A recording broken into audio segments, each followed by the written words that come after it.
Hello, ladies and gentlemen. Welcome to Triple N Media. In this presentation, I'm going to walk you through the various variables that are used in Python using Visual Studio. So for that, we have created a lesson 1.py, and we're going to start off with this one. And here's the Visual Studio.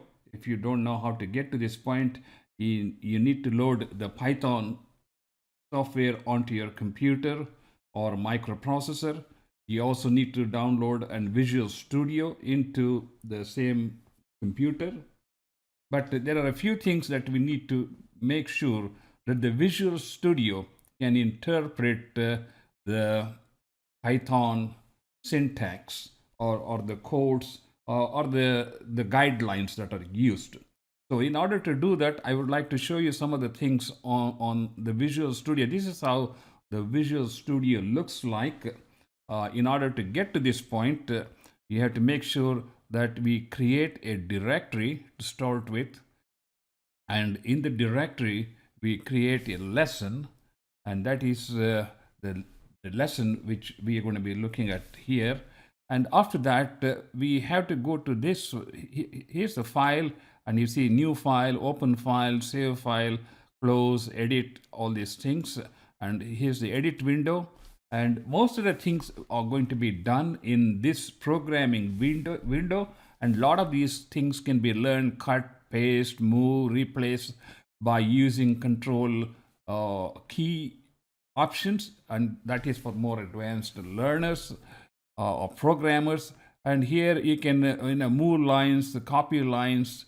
So if you do a particular segment, you want to copy that to another program.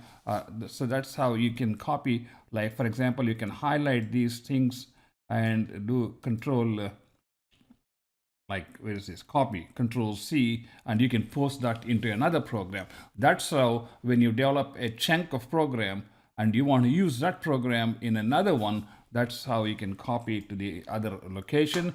And there are different ways to look, run, all these things. And most importantly, I would like to show you, you need to see this extension Python path. How do we get that one? To get to that, we need to click on this little checker box. And when you do that, as you can see, we have the Python path. And if you have all these programs downloaded on the computer, you can just link them in all this cartwheels means I have already downloaded all these particular programs in order to use the Python guidelines and steps for this one. And there are hundreds of thousands of extensions. They all apply to different scenarios, but for our basic learning purpose, we need just this simple Python. Where is this? Python extension. Here's the file menu, and we are working on lesson 1. So let's start off with simple variables. Every computer program has variables where you can store strings, numbers, data, or rows, columns of information which can be manipulated in the later part of the program. So these are like the building blocks, and we're going to start off with a string variable. So this is a string variable. The example name equals, all you have to remember, name is a variable. The name is signed Alice. So if you just print name here, string name equals Alice, and print name, which is this variable to which Alice is assigned. And you have to remember, print, no space, and then you have, it tells how the print function is used. For example, here's a print function. The print function is defined as a define print, values equals object, and all these different parameters, which we don't need to worry about it. And mainly within these variables, within these brackets, we need to put the variable. The variable could be a string, it could be a number, it could be a decimal, it could be a floating point, or it could be any number of things. So let us start off with this one and see, and let's start off with just 2 lines. Anytime you want to check a program, you can highlight the program, and here we come to the bottom part of the screen, which has problems.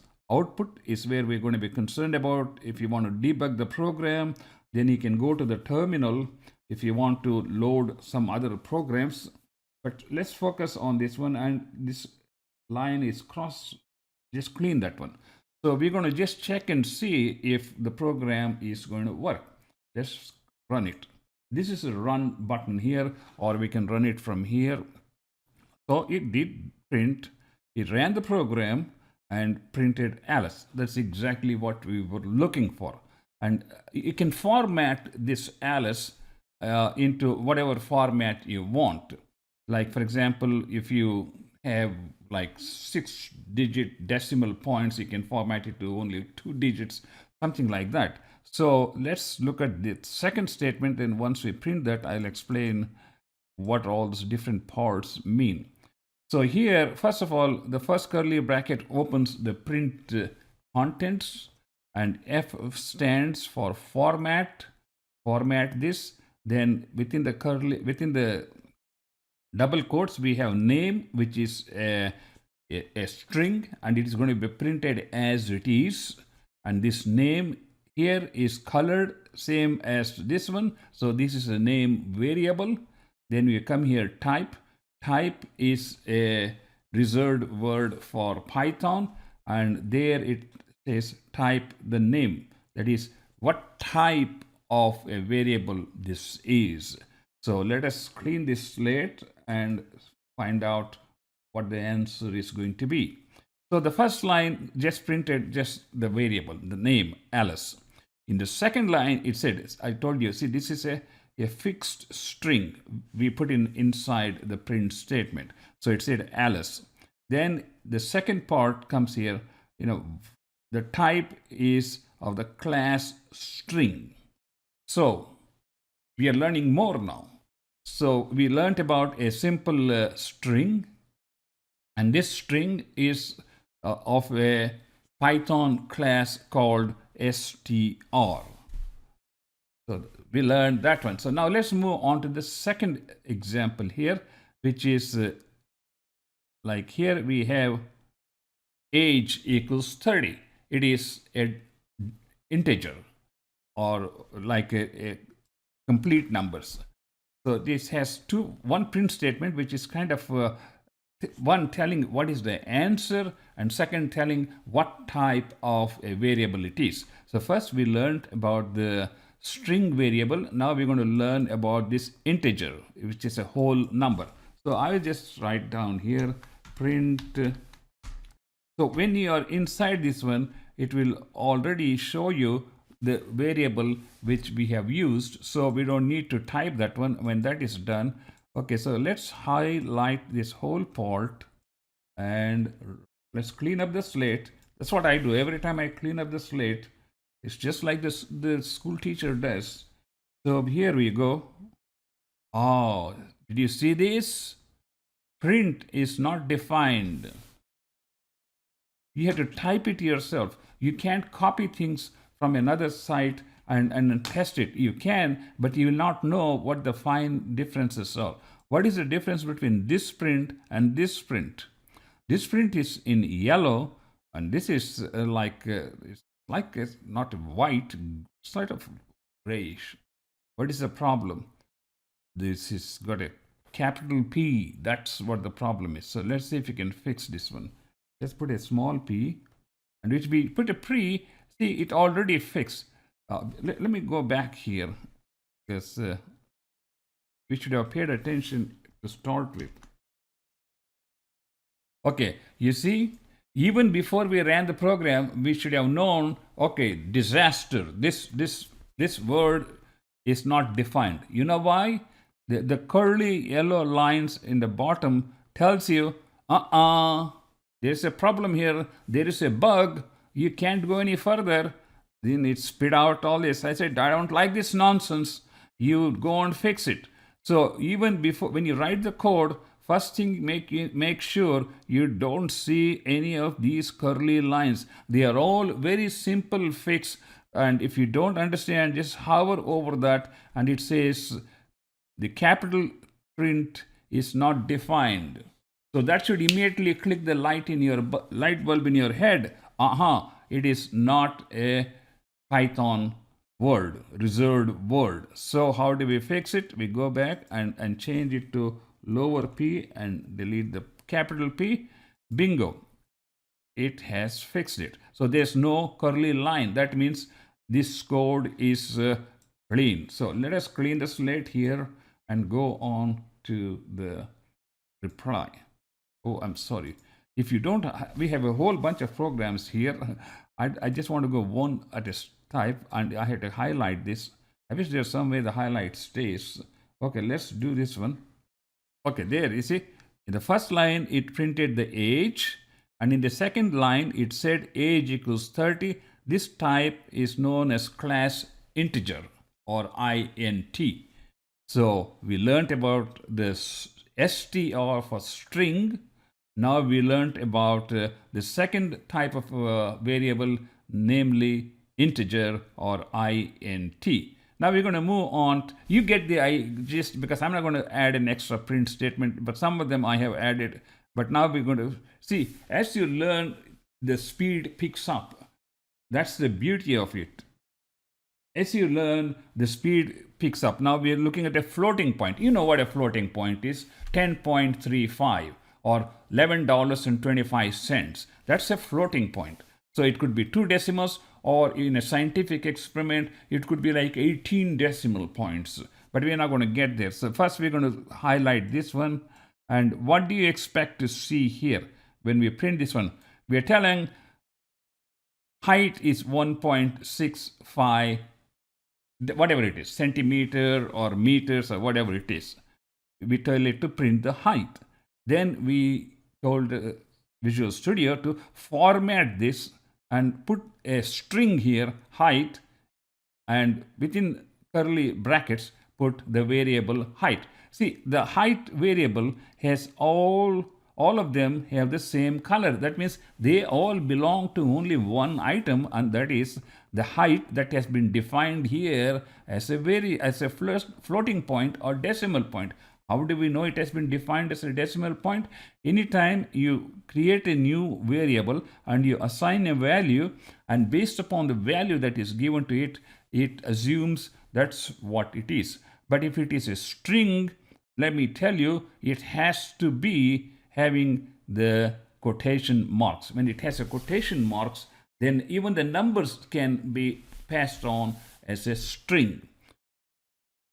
I can show you that in a minute. So let us work on this one. The height is 1.65, and if I just say, okay, just print the height. And then after that, in the second line, it says, you print the height and you tell me what kind of a variable it is. So let's click here. Okay, it printed the answer 1.65. Then it says height colon. We put the colon here. So these are all fixed string text 1.65, and this is a string which we have added in the print statement within quotation marks, remember? And you can have quotation marks, you can brackets, curly brackets, straight brackets. So if you look at here, 1, 2, 3, 4, 5, to just write one print statement. Then in the second line, it says type equals float. Floating point or decimal point. It's actually in programming, it's called the floating point. Okay, that is done. And let's clean up the slate here. Let's move on to the next type of a variable. Now we have a complex, a combination of numbers and letters. For example, we have 3x or 4y, something like that. So here's an example. Z equals number 2 plus 3j. So let's see what it does. Now it is formatted. Z equals print Z. Okay. And the complex one is real and imaginary. The real is number 2 3.3j is imaginary. So when we run this one, let's see what we're going to come up with. It comes z equals 2.3j. So it takes this and puts it here. What type is this? This is a complex variable. So we covered the string variable, we covered the integer variable, we covered the float variable, we covered the decimal variable. Now this is the complex variable. Now we're going to move on to the next one, and I think you should be getting smarter here, because at the top of the line it tells you what it is. This is a list. This is a list. This is a variable called list. What does list mean? You list a number of things. Like you have a math class in the morning, and science class in the afternoon, you have sports in the afternoon, and then you have music in the evening, like that. Or if you go to the market, you're going to get some apple, bananas, and cherry. That's your shopping list. Oh, yeah, that is it, shopping list. See, now we created a, and since this is in quotation marks, all these are string variables or strings. Okay. Now fruit is a variable called list. So let us see what happens when we run this one. Okay. So first of all, let's go through this print. Okay. This is fruits. It is like a text. We added the text. Anything that is of the same color as the variable fruit is a variable. It's the same fruit that is being put 3 times. So it says, okay, print fruits. We're just telling what basket this is. This is a fruit basket. On the other side, we have the vegetable basket. On the other side, we have the milk and eggs basket, like that. So we have the fruits: apple, banana, cherry.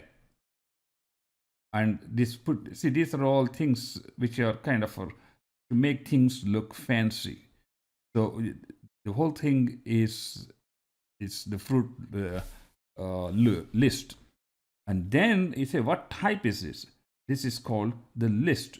So we created this list. All right. So next, move on to so this fancy printing is important. I want you to manually print this so that you will learn. And if you make a mistake, for example, if you do like, for example, let's see, this dimension is the correct one. So if I just check out one word, see, you got that yellow curly lines. So how do we fix that one? So we come over here, and what did we miss here? So I have to put an I here. Oh, okay. Now it turned into the same color as this one. So a lot of these things, the colors have to match.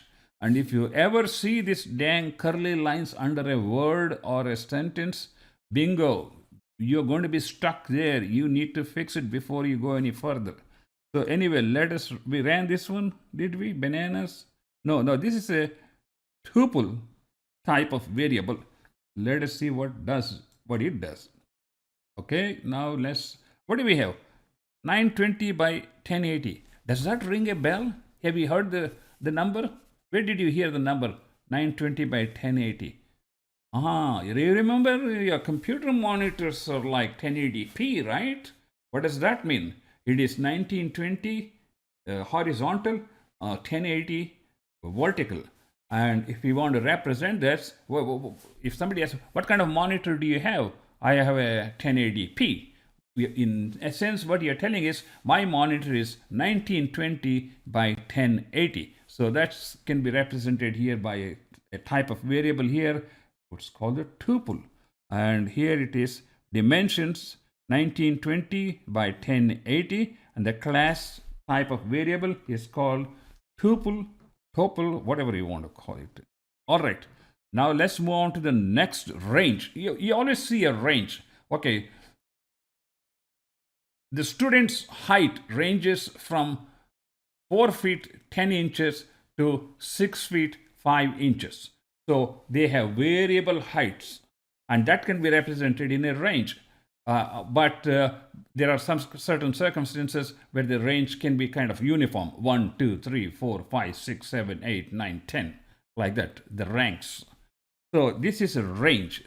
The variable type is known as the range. Let's clean up the slate here. I don't like messy slate. So here we defined the range as range of 5 numbers.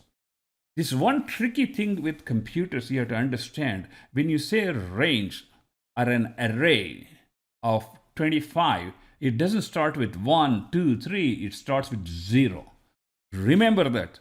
The range or array means they all start with 0. So if you have an array of 25 items, the first item number is 0. I know, of course, you don't have like if you have the scores of grades of 25 students, and you just use their array number, the first one is going to be 0, and that doesn't make sense. But that's how the computer interprets, so you have to learn the computer language. That's what we are doing here. We are learning the computer language. So let's see, range is the next type of variable, and what the outcome is going to be. Range, wow, what did I tell you? 0 to 5. So then you said, format this, and this is the fixed string text we have put here. This is list numbers.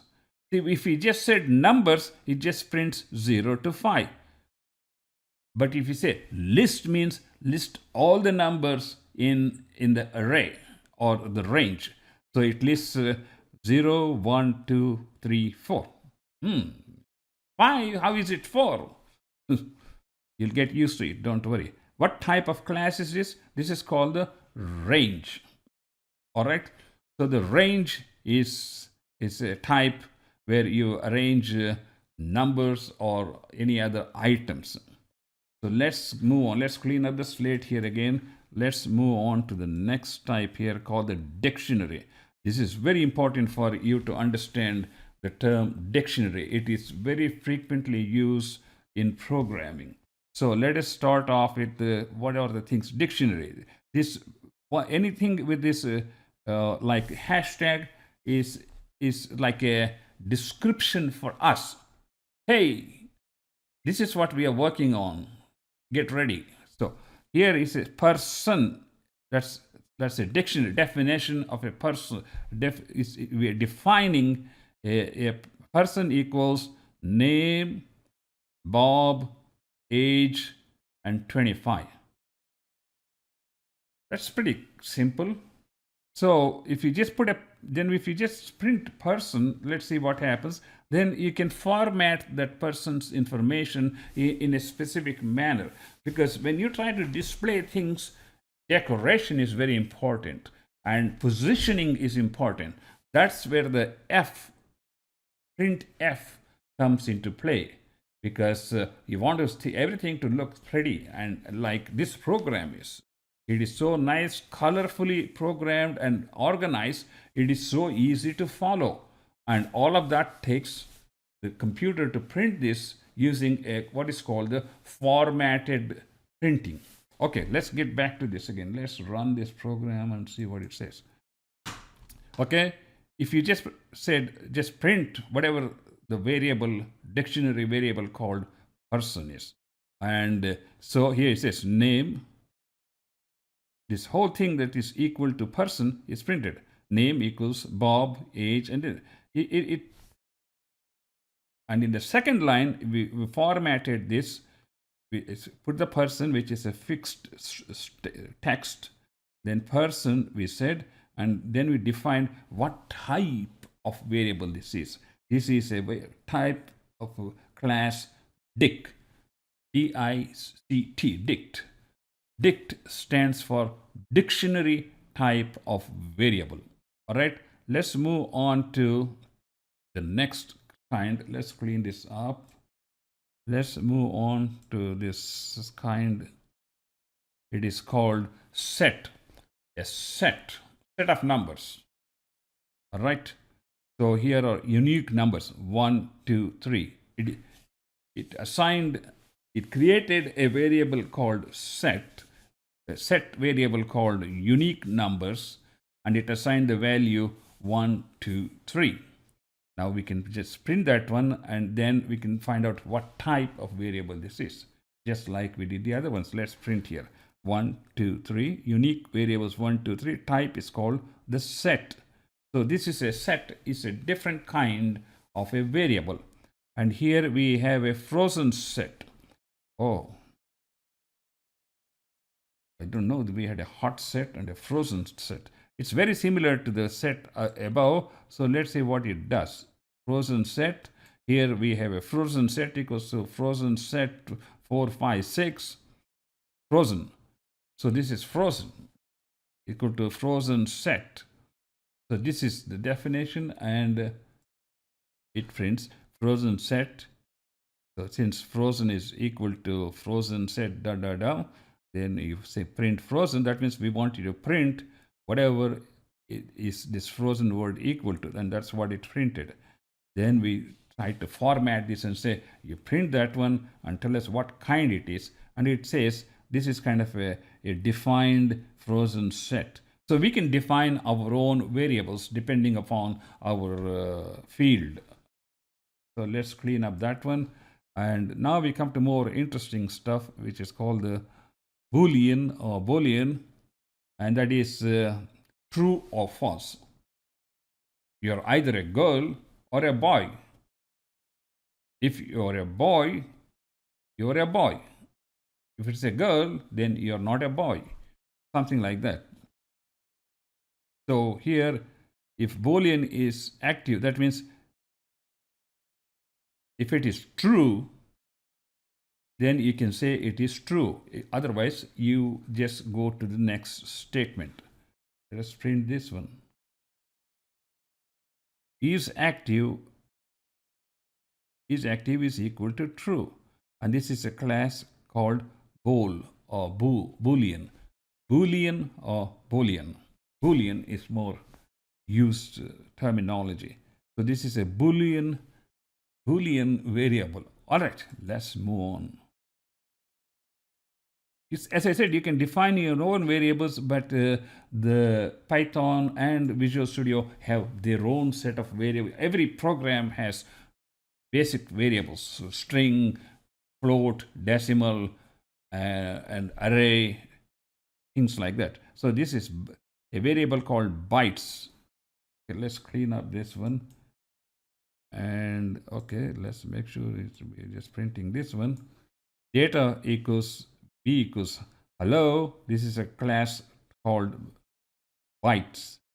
And here we have a byte array.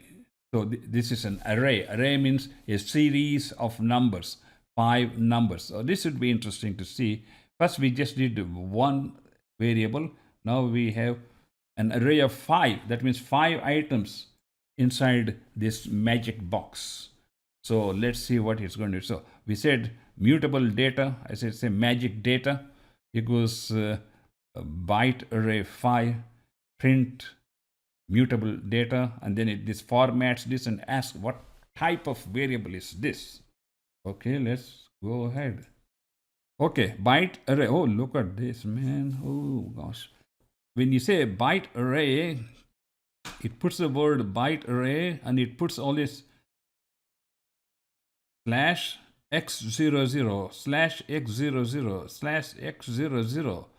So this is like the bytes in a computer. You have the bits and bytes like zeros and ones, and so this is a series of bytes. Okay, you get the message. So let's clean up this slide and move on to memory view. You can print something inside a computer memory. Say you're working on a program, you don't know where that variable is located in the computer. You know where the variable is located in the computer, but you want to see what is the value of that variable. I can't get it, but you can look through the memory and find out. Memory view. So here is the for example. So view equals memory view bytes 5. That means I want you to view the first 5 bytes starting at memory location so and so, and then you type that and you tell us what type of variable it is. Then we come up here. He says view memory at 0x000 da, da, da, da, da, da, da. So it shows that one, and it says the class is memory view. This is something you just use very, very advanced, like people who do machine language and all. So I wouldn't worry about that. So these are some of the basic and little more advanced variables that we use. And in the next lesson, we're going to talk about, like, for example, if, else, for, loops, while loops. Those are conditional statements.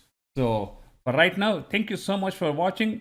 But every time you create a program, then you can create a second program here. For example, a new file. First thing is to create a new folder, then put everything in that folder. For example, the program, the Python program, which is like .py, and also put any extensions that go with that program. So the whole thing will be like a package. Let's say you want to send that to your teacher, your friend, or a colleague. You can copy the whole folder and put it in a Google folder and send it to your teacher. Like if you're doing a home assignment, that's a good way to put everything in a folder and send that folder in a Google folder to the teacher or your friend so they can look at and see. I hope this has been useful, and come back to lesson 2 where we're going to learn conditional statements. Thank you so much.